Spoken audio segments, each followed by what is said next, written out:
sendiri. Karena apa? Fasihul lisan afdalu min fasihil janan. Fasihul janan afdalu min fasihil lisan. Perilaku itu lebih afdal daripada lisan. Maksudnya bagaimana? Kita praktekkan terlebih dahulu baru kita memerintah. Karena apa? Praktek itu lebih afdal daripada kita menyuruh orang lain, lebih keluarga kita. Makanya Rasulullah Shallallahu Alaihi Wasallam kepada para sahabat-sahabatnya itu pertama nggak nyuruh Pak, tapi apa? Mempraktekkan bagaimana caranya ibadah kepada Allah, sosialisasi kepada Allah Subhanahu Wa Taala dengan benar. Contohnya perkara sholat, ya. Nabi Muhammad Shallallahu Alaihi Wasallam menyuruh para sahabatnya, sholatlah kalian sebagaimana aku sholat, kayak gitu. Dicontohkan oleh Rasulullah. Begitu juga membaca Al-Quran, bacalah Al-Quran sebagaimana kalian mendengarku membaca Al-Quran, kayak gitu. Begitu juga ibadah-ibadah yang lainnya. Alhamdulillah, adat seperti ini itu sangatnya sambung ke zamannya Rasulullah Shallallahu Alaihi Wasallam. Coba Pak, kalau antum pernah dengar gak kisah 12 orang yang terbunuh? Pernah dengar? Ahli Quran yang terbunuh di suatu desa yang dikirim oleh Rasulullah Shallallahu Alaihi Wasallam. Ya, mereka cepat hafalannya Al-Quran. Mereka Al-Qurannya itu sangat pandai. Di mana ketika Nabi Muhammad Shallallahu Alaihi Wasallam mendapatkan wahyu, 12 orang ini langsung dikabari oleh Rasulullah Shallallahu Alaihi Wasallam. Makanya Rasulullah kalau ada orang yang belajar Al-Quran itu perhatiannya lebih Pak. Perhatiannya lebih. Karena apa? Rasulullah Shallallahu Alaihi Wasallam mengenang 12 orang ini, yang mana 12 orang ini didikan langsung daripada Nabi Muhammad Shallallahu Alaihi Wasallam. Tapi apa? Cobaan Allah Subhanahu Wa Taala, ujian Allah Subhanahu Wa Taala berat bagi mereka yang memegang Al-Quran, berat bagi mereka yang dakwah dengan Al-Quran, berat bagi mereka yang ingin memakmurkan Al-Quran. Mereka terbunuh di suatu desa karena kebencian desa tersebut kepada Nabi Muhammad Shallallahu Alaihi Wasallam. Insya Allah kita termasuk orang-orang yang dirahmati oleh Allah Subhanahu Wa Taala. Amin ya rabbal alamin. Kemudian poin yang kedua yang saya tangkap dari pengajian yang penuh dengan berkah ini Pak, perhatikan, kita berada di zaman yang penuh dengan fitnah. Problematika kehidupan dari kanan, dari depan, dari kiri, dari belakang itu menyerang kita. Menyerang siapa? Atas sama kubidin, atas masuk kubidin, orang yang berpegang teguh dengan syariat, orang yang berpegang teguh dengan syariat.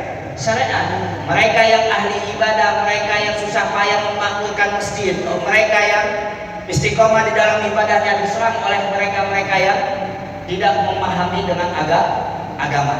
Dan sekarang kita berada di zaman itu, yang mana di zaman itu dijanjikan oleh Rasulullah SAW, barang siapa yang mereka menjadi orang asing, mereka akan selamat.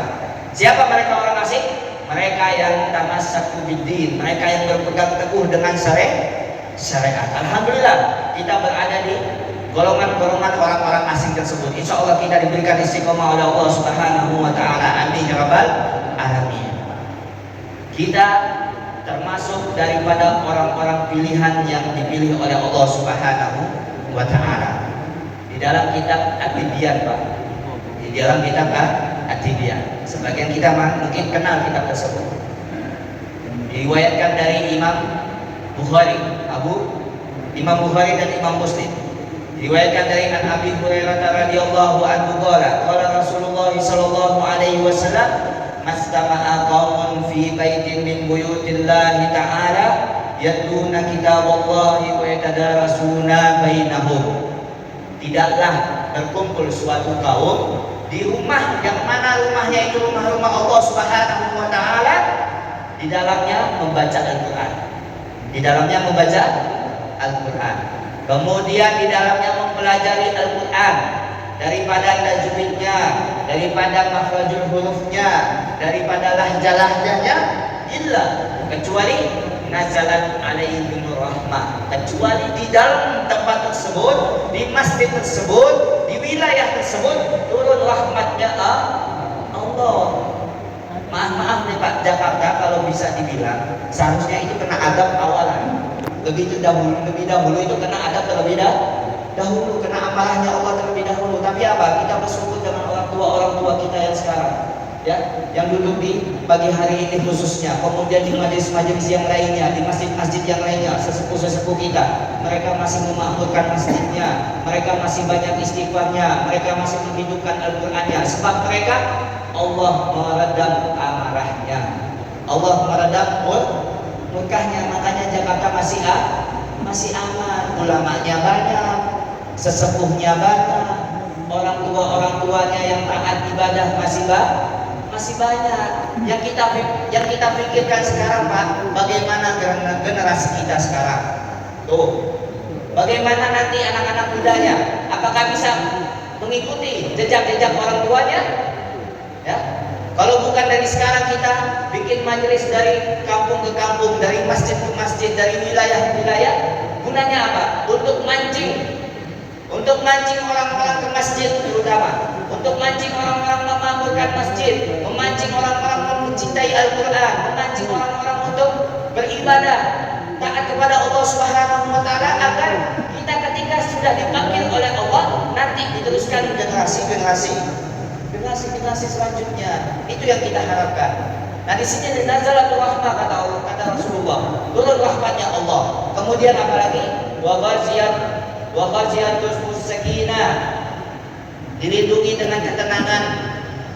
Orang yang baca Al-Quran di masjid, orang yang bikin perkumpulan membaca Al-Quran di masjid, Allah Subhanahu wa Ta'ala tanamkan di hati-hati mereka ketenangan, tenang hidup, tenang di dalam menghadapi problematika kehidupan, tenang di dalam ibadah, tenang di dalam mencari nafkah. Itu yang kita dapatkan di dalam faedah majelis tadarus Al-Quran ini. Kemudian apa lagi? Wa khafatumul malaika, dikelilingi oleh para malaikat.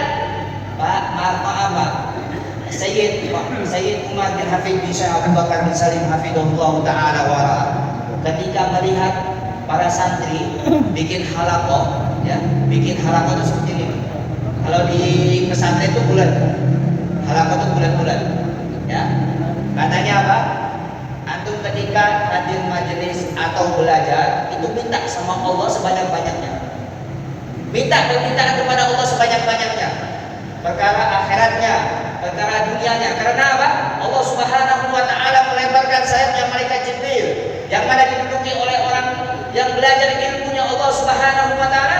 Ketika mereka berdoa kepada Allah, mereka tidak akan disia-siakan oleh Allah Subhanahu wa Ta'ala. Mari di dalam hati kita doakan orang tua kita doakan anak-anak kita doakan keluarga kita, guru-guru kita, agar apa? Kita tidak hanya kumpul di dunia, kita minta doa kepada Allah, kita minta sama Allah, ya Allah kumpulkan kami bukan hanya di dunia, tapi kumpulkan kami di akhirat, di surganya Allah Subhanahu wa Ta'ala. Itu salah satu daripada faedah kumpulan majelis Al-Quran. Dan yang terakhir, wa dzakarahumullahu fi man indah. Ini yang paling istimewa. Ini yang paling istimewa. Maaf Pak, ini kita tanya satu persatu ya. Pak, antum kalau dipanggil presiden senang nggak Pak? Oh senang. Ya, dapat undangan nih dari pemerintah. Misalkan kita ambil misalkan Ustadz Bambang, Pak Haji Bambang dapat surat dari presiden. Pak Haji Bambang, nih datang ke istana. Itu gimana perasaannya? Oh senang, kayak gitu, ya. Ketua DKM Masjid Al-Hidayah dipanggil sama presiden. Pak Haji Saifullah datang ke istana, kayak gitu, sama jajaran pengurusnya. Kita ingin memberikan sesuatu. Ayo, gimana perasaan mereka? Bahagia. Sekarang saya tanya lagi, bahagia lebih bahagia mana kalau dipanggil oleh Allah Subhanahu wa Ta'ala? Ayo, siap dipanggil Pak? Serius nih, keluar dari masjid ini nanti dipanggil loh. Jangan, bisa tanggungan masih banyak. Kayak gitu, ya. Kalau dipanggil nanti di hadapan para malaikat, di hadapan umat manusia dari zaman Nabi Adam sampai zaman Nabi Muhammad SAW, bagaimana bahagia mereka? Ya fulan bin fulan. Bukan hanya dia, orang tuanya dipanggil oleh Allah Subhanahu wa Ta'ala. Ya fulan bin fulan, masuk dirahmati, masuk ke surgaku dengan rahmatku. Wah, itu bahagianya Pak, tidak terbayangkan. Makanya kita para guru-guru kita berharap majelis mulia seperti ini gunanya apa? Ini yang terakhir. Dzakarahumullahu fima indah. Kita ingin berharap dipanggil oleh Allah Subhanahu wa taala ketika dikumpulkan manusia dari zaman Nabi Adam sampai zaman umat Nabi Muhammad SAW. Di hadapan mereka nama kita dipanggil oleh Allah Subhanahu wa taala. Fulan bin fulan yang mensukseskan majelis Al-Qur'an. Fulan bin fulan mereka yang ikut adil majelis Al-Qur'an. Fulan bin fulan mereka yang memakmurkan masjid. Fulan bin fulan mereka yang ahli sedekah. Fulan bin fulan mereka yang ahli sholawat. Fulan bin fulan mereka yang majelis taklimnya istiqomah. Fulan bin fulan yang ibadahnya istiqomah. Fulan bin fulan yang qiyamulailnya istiqomah. Dipanggil di hadapan orang banyak dan di hadapan para malaikat tatkala bentaranya Allah Subhanahu wa taala. Insyaallah nama-nama kita, nama orang tua kita, nama kakek kita, nama guru-guru kita, nama orang yang kita cintai nanti dipanggil di hadapan Allah Subhanahu wa taala, kemudian dibanggakan di depan para malaikat. Amin ya rabbal alamin. Dan semoga mari kita semangatkan lagi ya. Dukung Pak, Kecamatan Syahbudi ini masih dikit. Alhamdulillah di Kecamatan Tebet ini subhanallah kita lihat itu senang. Di Kecamatan Syahbudi ini masya Allah pejuang-pejuangnya ini sangat hebat. Ustaz Darul Ni'am, kemudian sebelahnya nih Gus Wahid, Ustaz Abdul Wahid, kemudian Haji Waris, Pak Haji Bambang. Ini subhanallah pengorbanan untuk mensukseskan majelis taklim Al-Quran di Kecamatan Syahbudi itu gampang-gampang sulit. Makanya kita minta doa dari antum semua, dari perwakilan Kecamatan Tebet, doakan kami agar MTA di Kecamatan Syahbudi ini berjalan dengan lancar dan diterima di masyarakat dengan lapang dada, dan insya Allah banyak mereka yang belajar Al-Quran dan cinta Al-Quran. Amin ya rabbal alamin. Semoga perjalanan kita di pagi hari ini diberikan keberkahan oleh Allah Subhanahu wa taala. Amal ibadah kita diterima oleh Allah Subhanahu wa taala. Pahala kita diterima oleh Allah Subhanahu wa taala. Pahala kurban kita yang kemarin diterima oleh Allah Subhanahu wa taala. Ibadah kurban yang kemarin diterima oleh Allah Subhanahu wa taala. Kita tidak keluar daripada bulan Dzulhijjah kecuali Allah Subhanahu wa taala mengumpulkan kita bersama orang-orang yang mabit di Mina. Dikumpulkan kita nanti di akhirat yang mana mereka tawaf di Ka'bah. Dikumpulkannya kita bersama orang-orang yang wukuf di Arafah. Amin ya rabbal alamin. Dan semoga kita tidak keluar di majlis yang mulia ini kecuali Allah Subhanahu wa taala memberikan kesehatan kepada orang-orang yang ada di depan ini, orang-orang yang berpengaruh di majlis taklim Al-Quran, diberikan kesehatan walafiat, dipanjangkan umurnya, dilancarkan rezekinya oleh Allah Subhanahu wa taala. Dan kita doakan dan juga kita doakan untuk DKM kita, Pak Haji Saifullah diberikan kekuatan oleh Allah Subhanahu wa taala. Begitu para staf-stafnya diberikan kekuatan oleh Allah Subhanahu wa taala. Dan semoga kita yang berada di majelis taklim Al-Quran ini tidak keluar, tidak lain dan tidak bukan kecuali Allah Subhanahu wa taala mengampuni dosa-dosa kita, mengampuni dosa ayah ibu kita, mengampuni dosa anak-anak kita, mengampuni dosa semua orang yang kita sayangi, sehingga kita tidak hanya kumpul di dunia, insyaallah kumpul di surganya Allah Subhanahu wa taala. Dan kita tidak keluar di majlis yang mulia ini kecuali Allah Subhanahu wa taala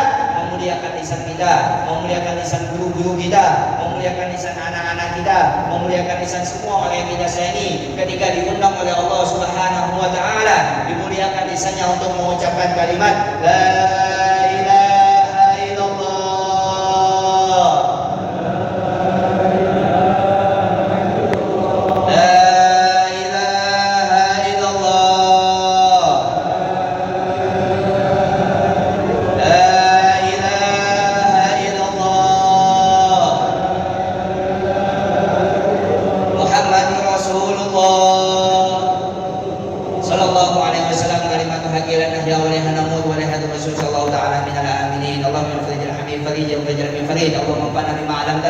Rabbi alimna alladhi yanfa'una rabbi faqihna wa faqihna wa qarabati lana fi dinina ma'al kulli unsa wa rabbi wa fil lana tadi qawlan wa fi'lan karama wa sayyidina kulla syuhur wa amin wa rabbana kulli din wa sayyidina kulla syuhur rabbana atina fid dunya hasanah wa fil akhirati hasanah wa qina adzabannar.